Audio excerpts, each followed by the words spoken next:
शिवरात्रि का प्रसंग कहता है, अपने मन की अभिलाषा रखकर तुम्हें जो चाहिए, एक काली मिर्ची और काली तिल्ली के 7 दाने। एक काली मिर्ची और काली तिल्ली के कितने दाने? 7 दाने हथेली में रखकर अपनी कामना कर कर मन से अपने मन के बात को कहकर शंकर भगवान के शिवलिंग पर चढ़ा दीजिए। आपकी मनोकामना, कहते हैं हर महीने शिवरात्रि आती है, इस शिवरात्रि पर, मुख्य शिवरात्रि पर चढ़ाओगे, अगले महीने की जब शिवरात्रि आएगी तो आपकी मनोकामना पूरी हो जाएगी। एक काली मिर्ची और 7 काली तिल्ली के दाने, मात्र 7। महाराज, जिसके घर में क्लेश रहता हो, बहुत ज्यादा लड़ाई झगड़े हो रहे हैं, सास बहू के झगड़े, ना बहू कुछ सुनने को तैयार ना सास सुनने को तैयार, और घर में बेचारे पुरुषों की आफत, यहाँ भाई भाई झगड़ रहे हो, सास बहू में झगड़ रही हो, कुछ मत करिए। गेहूं की बाली को तोड़ो। गेहूं की बाली जानते हो ना, जिसमें आप लोग तो गेहूं की बाली को तोड़ना है, और बाली 7 बाली तोड़कर अपने घर में घुमाकर अपने घर का नाम और गोत्र बोलकर उसको शंकर को समर्पित कर दीजिए। जिंदगी में कभी सास बहू का झगड़ा नहीं होगा महाराज। शिवरात्रि के दिन उसको समर्पित करिए, आपके घर में कभी क्लेश नहीं मच सकता। और शिवरात्रि के दिन रात्रि को 12 बजे शंकर भगवान पर एक धतूरा चढ़ा दो। क्या चढ़ाना है? जम के बोलिए जरा। धतूरा। ये शंकर भगवान को धतूरा चढ़ा दो। 12 बजे रात्रि को शिव जी पे धतूरा चढ़ाओ। आधे घंटे तक धतूरा चढ़े रहने दो और आप श्री शिवाय नमस्तुभ्यम का जाप करो। जिस शंकर जी पे धतूरा चढ़ाए उस मंदिर के बाहर बैठकर कौन सा मंत्र जपना है? श्री शिवाय नमस्तुभ्यम। फिर से बोलो, श्री शिवाय नमस्तुभ्यम। धतूरा चढ़ाकर श्री शिवाय नमस्तुभ्यम का स्मरण करिए।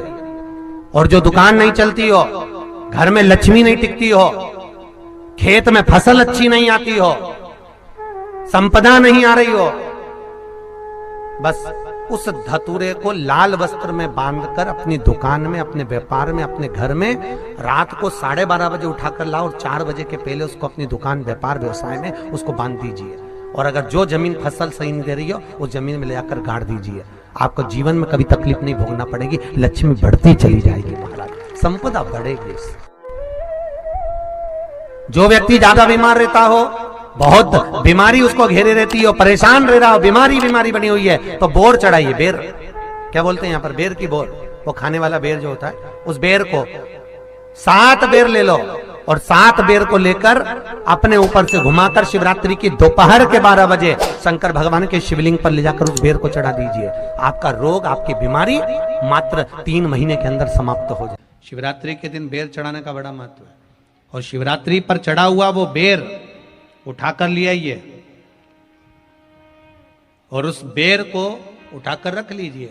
मान लो किसी को उदर से जुड़ी हुई जब तकलीफ रहती है, पेट से जुड़ी हुई तकलीफ रहती है, पेट से जुड़ी हुई कोई भी प्रॉब्लम हो, अगर पेट से जुड़ा हुआ कोई भी रोग आपको लग गया और डॉक्टर की दवाई चल रही है, सारी औषधि चल रही है, जो शिवरात्रि पर आपने बेर चढ़ाया है, वो बेर अगर आपके यहां रखा हुआ है, वो बेर उस रोग वाले व्यक्ति को खिला दीजिए।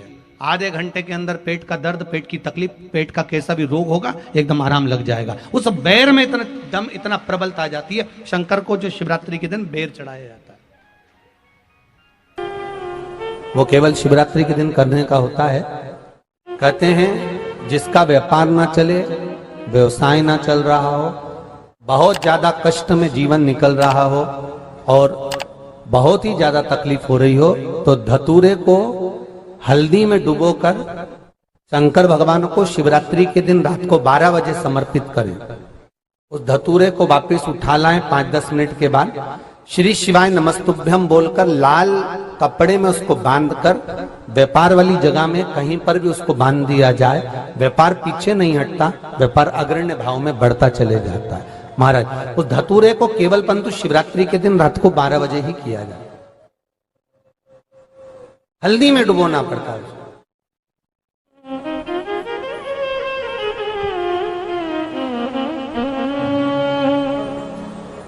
यही प्रमाण एक क्रम में और है महाराज जी। लिंग पुराण कहती है, मान लो किसी व्यक्ति को कोई एक भारी बीमारी हो गई, बड़ा रोग हो गया, और वो रोग डॉक्टर कह रहा है कि ये ठीक नहीं होना है, बहुत तकलीफ उसमें है और कष्ट ही कष्ट है, वो ठीक नहीं हो रहा, दवाइयां लग रही, गोलियां खा रहे हैं। तो महाराज उसका भी वर्णन है। 7 धतूरे, कितने धतूरे लेना है? 7 धतूरे। कोई सी भी शिवरात्रि से मतलब महीने में एक बार शिवरात्रि आती है, प्रत्येक महीने आती है। किसी भी शिवरात्रि के दिन 7 धतूरे लेकर, एक धतूरे में मौली, लच्छा, नाड़ा लपेटकर चंद्रमौली भगवान का स्मरण कर उस मौली को लपेटकर 6 धतूरे में हल्दी लगाकर शंकर भगवान की जो जलाधारी है, जलाधारी में आपको पहले भी वर्णन किया है, शंकर भगवान का ये शिवलिंग है, ये जलाधारी है, ये भगवान का जल निकलने का स्रोत, चरणारविंद का भाव। शिवलिंग जहां रखा हुआ है ये पार्वती जी का हस्त कमल है, जो ये गोल भाग है ये पार्वती का हस्त कमल है, जहां शिवलिंग रखा है। जहां से जल नीचे गिरता है उसके सीधे भाग में श्री गणेश जी महाराज का स्थान है, उसके उल्टे भाग में श्री कार्तिकेय जी का स्थान है। जलाधारी के सामने एक मोटी सी लाइन होती है, कहीं सांप बना होता है, कहीं स्थान बना होता है। जो मोटी सी लाइन है ये शंकर भगवान की सबसे छोटी लड़की अशोक सुंदरी का स्थान है। जलाधारी के ऊपर जो 3 टेकी लगी है ये भृगु ऋषि का, भृंगी गण का स्थान है।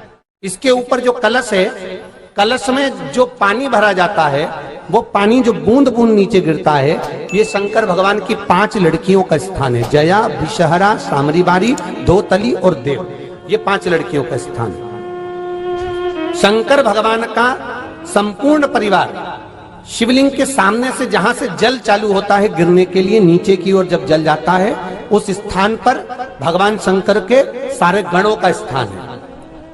फिर जब जल बहकर सामने की ओर जाता है, जितनी दूर तक जल जाता है उतनी दूर तक भगवान शंकर के उस जल भाग को ग्रहण करने के लिए 33 कोटि देवताओं का स्थान है।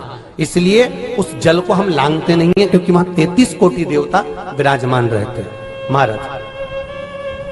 तो जो बीमारी डॉक्टर ने बता दी और बहुत बड़ा रोग हो गया और शरीर में कष्ट है, ठीक नहीं हो रहा, चाहे लीवर से जुड़ा हो, चाहे किडनी से जुड़ा हो, चाहे कैंसर से जुड़ा हो, और मान लो शरीर में कहीं गांठ भी हो गई है और वो मिटी नहीं रही हो, तो महाराज निवेदन है 7 धतूरे, एक धतूरे पर मौली लपेटकर वो शंकर जी के शिवलिंग के ऊपर चढ़ाना।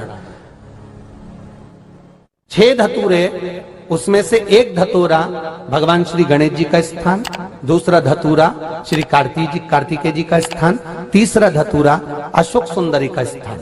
महाराज शंकर भगवान की जगदम्बा जी के हस्त कमल के ऊपर एक धतूरा, 5 एक धतूरा जहां से जल नीचे की ओर बहकर जा रहा हो, पानी जिस जगह से नीचे गिर रहा हो बिल्कुल वहीं पर एक धतूरा चढ़ा देना है। उस धतूरे को चढ़ाने के बाद वो धतूरा वापस लेकर आना है, अवधूतेश्वर महादेव का नाम लेकर या चंपेश्वर महादेव का नाम लेकर उस धतूरे को, जो बीमार व्यक्ति है उसका स्पर्श कराकर बेलपत्री के पेड़ के नीचे पटकवा देना है महाराज। धीरे धीरे रोग में आराम मिलना प्रारंभ हो जाता है, औषधियां धीरे धीरे समाप्त हो जाती हैं और व्यक्ति स्वस्थ हो जाता है। ये केवल शिवरात्रि के दिन ही होता, 12 महीने शिवरात्रि आती है। आप किसी भी